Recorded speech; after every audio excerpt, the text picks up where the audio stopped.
Tama po ba na sabihin ng isang pastor na kailangan maayos ang pananamit dahil papaano daw paniniwalaan ng tao kung ang suot ng nagsasalita ay nanggigitata? Nalungkot po kasi ako nang marinig ko to. Naalala ko lang po yung mga nauna na tinawag upang magpahayag ng salita ng Diyos. Tama po ba ako? Na parang pinalalabas nila na mas malakas ang panlabas na anyo ng tao kaysa sa salita.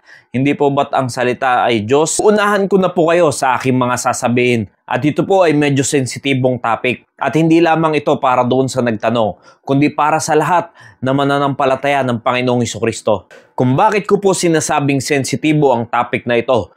Dahil marami pong mananampalataya, lalo na sa mga baguhan pa lamang nakakakilala sa Panginoon, ay pwedeng ma-offend sa usaping ito patungkol sa pananamit ng maayos bilang mananampalataya. Now then, we are ambassadors for Christ. As though God did beseech you by us, we pray you in Christ's stead, be ye reconciled to God. Ito po ang katotohanan, mga kaibigan, mga kapatid.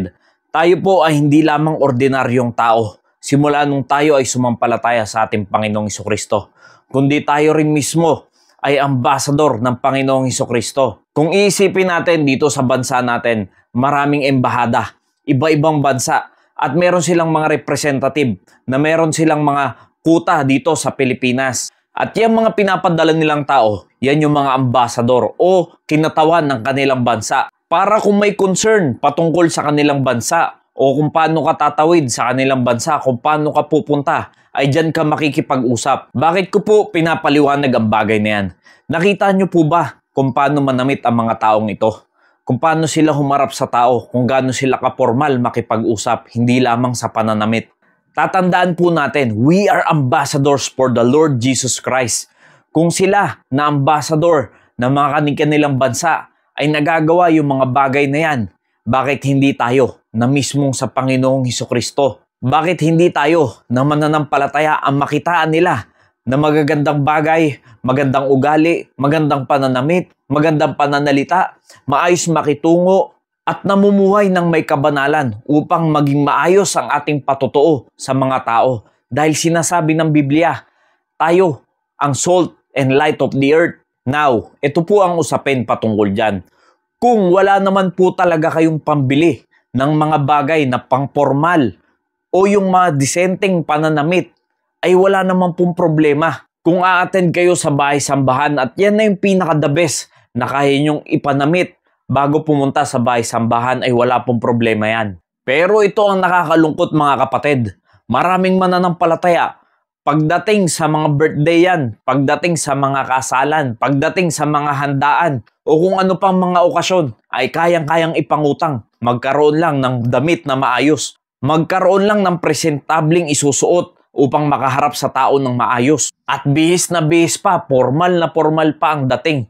Tapos idadahilan natin, pagdating sa bahay-sambahan ng Diyos, hindi natin kayang mag-ayos ng pananamit. Pero sa mga ganyang aktibidad, sa labas, sa makamundong gawain, ay kayang-kayang gawan ng paraan. Pero sa gawain ng Diyos, hindi kayang gawin. Tingin po ba natin na hindi natin nasasaktan ang damdamin ng Diyos sa mga ganyang klaseng ginagawa natin? Ang galing-galing pag sa kung ano-anong okasyon, kayang gawa ng paraan, didiskarte pa yan, mag-OOT pa yan para lang mabili ang mga bagay na yan, para lang maging formal sa mga handaan.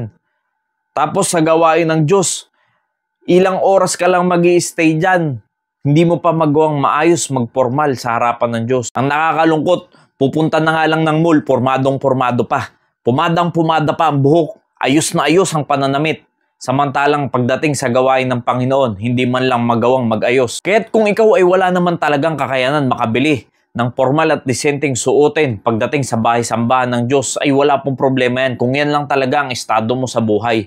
Pero yung gagawin nating dahilan yung ganyang bagay, tapos sa ibang okasyon ay kaya natin ipangutang ang ating mga isusuot, kaya natin pagpaguran, kaya natin pagpagalan para lang makabili tayo ng maayos na isusuot, ay hindi naman po maganda yan para sa Diyos. Yes, totoo naman po, hindi naman po sa sinusuot natin tumitingin ng Diyos. Sa puso po natin nakatingin ng Diyos. Pero ito ang tatandaan natin. Kung nagagawa na nga natin maging formal sa opisina pagpapasok tayo ng trabaho, bakit nagagawa natin maging formal tayo pagkaharap natin ng ibang tao?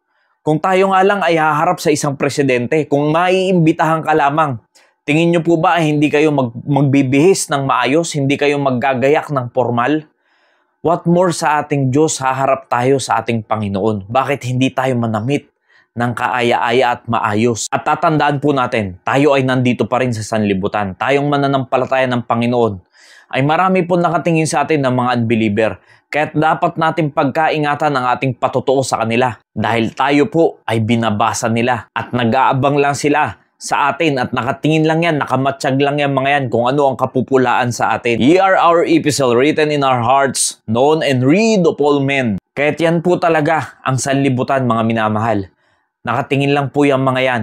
Kaya dapat maging maayos ang ating patotoo sa kanila para rin naman mabanaag nila sa atin ang Panginoong Jesucristo. At sa bagay po na ganyan ay dapat naman talaga na ipapaliwanag ng maayos sa mga tupa ang usapin na ganyan upang hindi rin naman kaagad ma-open ang mga mananampalataya lalo na sa mga baguhan. Nawa, naunawaan niyo po ang mensaheng ito at naging pagpapala sa inyo. Maraming salamat po and God bless you all.